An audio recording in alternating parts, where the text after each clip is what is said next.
मैं रोक रहा हूं। इस वक्त एक और बड़ी खबर आ रही है। आतंकी साहिल की पहली तस्वीर नवभारत पर आप देख रहे हैं।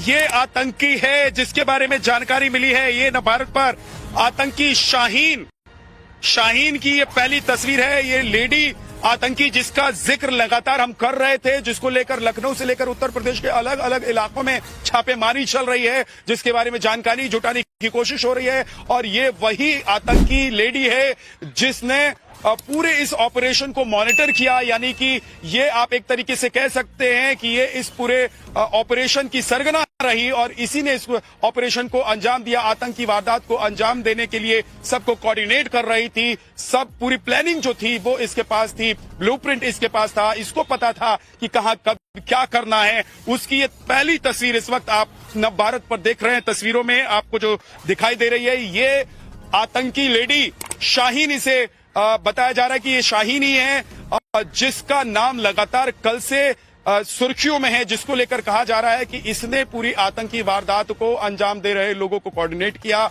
मॉनिटर करती रही। ब्लूप्रिंट इसके पास था, इसको सारी जानकारी थी, इसको पता था कि कहां कब किस तरीके से धमाके करने हैं। कुल मिलाकर 12 ठिकाने इन लोगों ने चुने थे। ऐसी जानकारी आई कि 12 ठिकानों पर ये इस तरह के धमाकों को अंजाम देने वाले थे। हालांकि फरीदाबाद में जिस तरीके से आरडीएक्स बरामद हुए, उसके बाद गुजरात से लेकर अन्य जगहों पर जो छापेमारी तफ्तीश चल रही थी, उससे डर कर और अफरा तफरी में इन लोगों ने ऐसे दिन को, ऐसे वक्त को चुना जब शायद इन लोगों को लग रहा था कि अब कभी भी सुरक्षा कर्मी इन तक पहुंच सकते हैं, जांच एजेंसियां जो हैं वो इन तक पहुंच सकती है। और यही वजह है कि जो शाहीन ऑपरेट कर रही थी इस पूरे ऑपरेशन को, इस वारदात को ऑपरेट कर रही थी, उसको लेकर अब ताजा नई जानकारी सामने आ रही है। कहा यह जा रहा है कि इसी ने तमाम जितने नाम अभी सामने आए सबको बताया कहां क्या करना है, मॉनिटरिंग भी करती रही है। आतंकी शाहीन की पहली तस्वीर आप देख रहे हैं भारत पर, आतंकी शाहीन की तस्वीर। और हम आपको बता दें कि हमारे दो सहयोगी इस वक्त लखनऊ में मौजूद है, विनोद मिश्रा और मनीष, जो लगातार छापेमारी चल रही है। जम्मू कश्मीर पुलिस की टीम वहां पर मौजूद है, एटीएस की टीम वहां पर मौजूद है और सभी टीमें अलग अलग ठिकानों पर छापेमारी कर रही है। शाहीन के बारे में पता लगाने की कोशिश हो रही है। विनोद हमारे साथ जुड़े हुए हैं। विनोद, क्या जानकारी मिल रही है? शाहीन के कौन कौन से ठिकानों पर टीम पहुंची हुई है? वहां से क्या क्या पता चला है? क्या सुरागात लगे?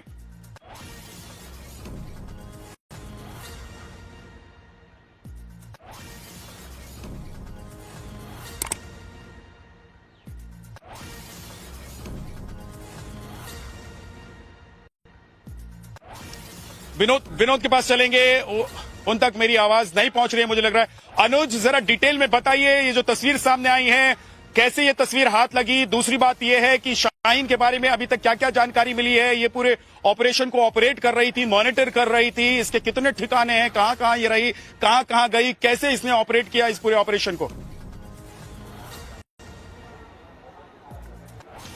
देखिए, जहां तक शाहीन की बात की जाए तो डॉक्टर मुजम्मिल की महिला दोस्त और साथ ही साथ ये कहा जा सकता है कि उस गाड़ी की ये मालकिन थी जिस गाड़ी से असॉल्ट राइफल मिला था। इतना ही नहीं, शाहीन के बारे में ये भी जांच के दौरान पता चला कि जो एक तरीके से कहा जा सकता है जैसे मोहम्मद ने जो अपनी लेडी विंग बनाई थी और जिसकी कमान खुद मसूद अजहर की बहन को सौंपी गई थी और उस भारत में उस लेडी विंग की कमान जो है वो शाहीन को सौंपी गई थी। और शाहीन का काम जो था वो कहीं न कहीं रिक्रूटमेंट करना, जो गरीब और युवा महिलाएं हैं उनका ब्रेन वॉश करना और उन्हें कहीं न कहीं आतंकी गतिविधियों में शामिल करने की जिम्मेदारी जो है वो शाहीन को सौंपी गई थी। और यही वजह है कि ये बेहद महत्वपूर्ण कड़ी इस पूरे मामले की थी।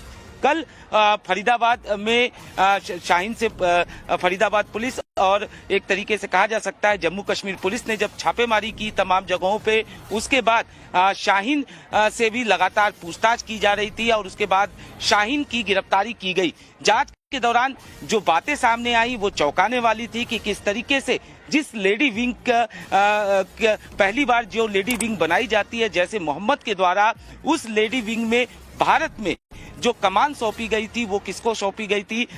शाहीन को। शाहीन इस पूरे मामले की अहम कड़ी इसलिए भी है क्योंकि वो मुजम्मिल के साथ थी। जाहिर तौर पर अगर इस पूरी साजिश को रचा गया तो निश्चित तौर पर डॉक्टर मुजम्मिल इस साजिश का बेहद अहम पार्ट, डॉक्टर उमर इस साजिश का बेहद अहम पार्ट और कहीं न कहीं शाहीन इनके करीबी थी। इसी वजह से शाहीन से काफी देर तक पूछताछ की गई और उसके बाद गिरफ्तारी की गई।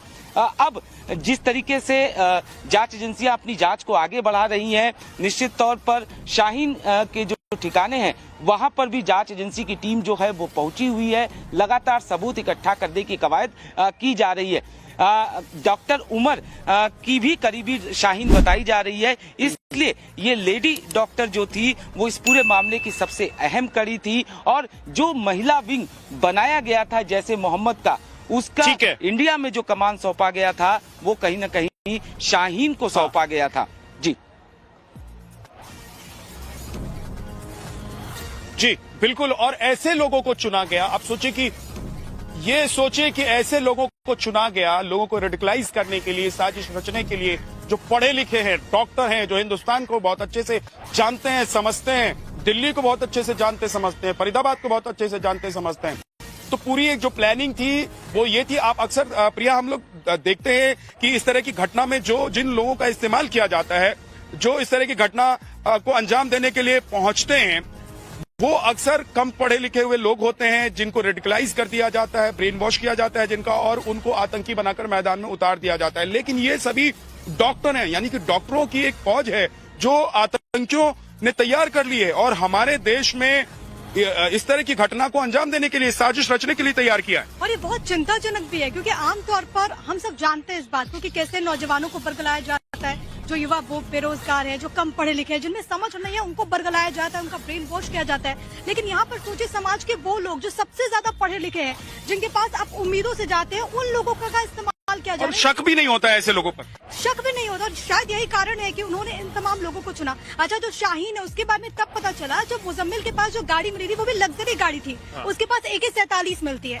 जब गाड़ी की RC चेक की तब मालूम चला कि ये तो भाई शाहिद के नाम से है, जो एक फीमेल है, जो कि खुद एक डॉक्टर है। उसके बाद शाहीन के पास पहुंची पुलिस। दूसरी तरफ विदा ये भी देखना चाहिए कि यहाँ पर आप देखिए, यहाँ पर कोई कार्यक्रम भी होने वाला था, तो लाल किले के पास जिस तरीके से सिखों का एक बड़ा कार्यक्रम यहाँ पर होने वाला है जिसकी तैयारी चल रही थी, लेकिन मुझे लग रहा है कि शायद अब उसको भी स्थगित करना पड़ेगा। बिल्कुल। और अगर मान लीजिए आतंकी कोई ऐसे बड़े हमले की प्लानिंग कर रहे थे, क्योंकि जो हमने देखा कि अमोनियम नाइट्रेट उन्होंने इतनी बड़ी मात्रा में 2900 kg उन्होंने अपने पास कलेक्ट किया हुआ था। पहले तो वो कहाँ से कलेक्ट किया, लेकिन अगर उनकी कोई बड़ी एक साजिश रही होगी तो सोचिए किस तरीके का, किस लेवल का एक्सप्लोजन वो कर सकते थे देश में। बिल्कुल, एक बड़ी खबर और बता देते हैं, जानकारी जुटाने की कोशिश हो रही है और ये वही आतंकी लेडी है जिसने पूरे इस ऑपरेशन को मॉनिटर किया। यानी कि ये आप एक तरीके से कह सकते हैं कि ये इस पूरे ऑपरेशन की सरगना रही और इसी ने इस ऑपरेशन को अंजाम दिया। आतंकी वारदात को अंजाम देने के लिए सबको कोऑर्डिनेट कर रही थी। सब पूरी प्लानिंग जो थी वो इसके पास थी, ब्लूप्रिंट इसके पास था, इसको पता था